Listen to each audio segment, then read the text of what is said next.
después de pasar unos pocos días en la zona de Cesarea de Filipo, donde habían estado conversando Jesús y sus discípulos acerca de la identidad del Mesías, quién decía la gente que era él, quién decían los discípulos que era Jesús. Y después de que Jesús les contara lo que ocurriría finalmente con el Mesías a manos de los líderes religiosos y que al tercer día resucitarían, por fin Jesús y sus discípulos volvieron nuevamente a Galilea. Pero esta vez lo hicieron por tierra, tratando de no ser identificados, ya que Jesús no quería que la gente se entere que estaba nuevamente en la región. Nos cuenta Marcos en el capítulo 9, versículo 30, que dejaron aquel lugar y pasaron por Galilea, pero Jesús no quería que nadie lo supiera. El Señor estaba tratando de que sus discípulos acepten y entiendan lo que estaba por ocurrir. Y esto sería apenas unos pocos meses más adelante.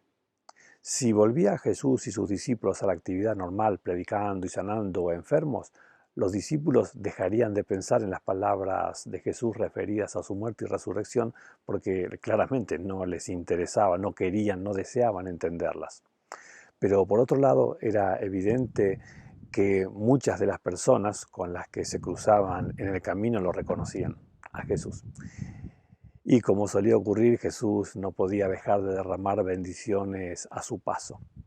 La poca gente con la que interactuaba se maravillaba de las cosas que Jesús hacía, de la grandeza de Dios y cómo podía obrar a través de Jesús semejantes milagros para beneficiarlos. Nos cuenta Lucas 9:43 que todos se quedaban asombrados de la grandeza de Dios. En medio de tanta admiración por todo lo que hacía Jesús, dijo a sus discípulos: presten mucha atención a lo que les voy a decir. Jesús claramente no estaba queriendo que vuelvan a distraerse y que no pierdan el foco de lo que él quería que entendiesen. El Hijo del Hombre va a ser entregado en manos de los hombres. Y la mente de los discípulos volvía a enfocarse con mucha facilidad en las ansiadas glorias venideras que Jesús iría a protagonizar.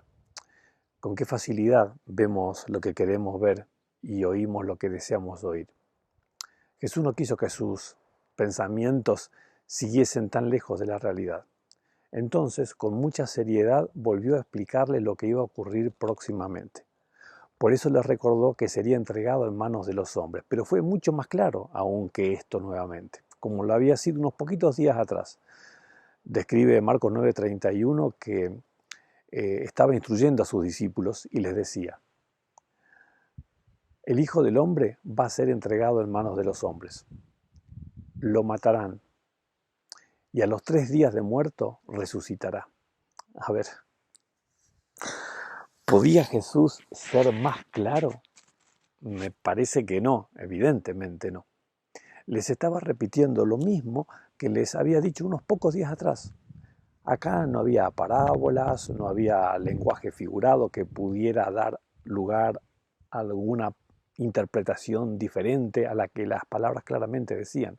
Jesús sería capturado y muerto por los líderes de su nación. Y luego de ser muerto, al tercer día resucitaría. Clarísimo el mensaje. Claro, bueno, a ver, claro para nosotros. Hoy nosotros lo percibimos claramente y hasta nos cuesta aceptar y entender que ellos no pudieran darse cuenta de la claridad del mensaje que Jesús le estaba dando. Pero nuestra mirada, ¿saben?, no es la que tenían ellos. Lo que nosotros vemos con tanta claridad, ellos no podían siquiera verlo. Así lo describe Lucas 9:45 cuando nos cuenta que ellos no entendían lo que quería decir con esto. Les estaba encubierto para que no lo comprendiesen y no se atrevían a preguntárselo. Los propios protagonistas de esta historia dejaron un testimonio escrito afirmando que ellos no lo podían ver, porque estas palabras de Jesús estaban veladas a su entendimiento y les era imposible entender. Recién después de que todo pasó, empezaron a entender y entonces recordaron con cuánta claridad el Señor se los había explicado y repetidamente. Por eso, al relatar este episodio, explicaron lo que a nosotros nos parece incomprensible, ya que no entendemos cómo fue que ellos no entendieron lo que ocurriría con Jesús. Ellos lo explicaron así, más o menos, ¿no? Serían las palabras o la idea que ellos nos transmiten con el versículo que leímos recién. No podíamos entender lo que él nos explicaba, no lo podíamos entender. Y la verdad es que tampoco queríamos preguntarle, porque nos dolían sus palabras y no queríamos ni siquiera pensar en ellas. Es más o menos la idea que rondaba en la mente de los discípulos. Ellos se ponían muy tristes cuando Jesús les decía estas cosas. Preferían no escuchar sobre el tema, ni siquiera hablar de esto. Los sentimientos y las expectativas personales son capaces de nublar el entendimiento en un grado realmente asombroso, nos damos cuenta, ¿no?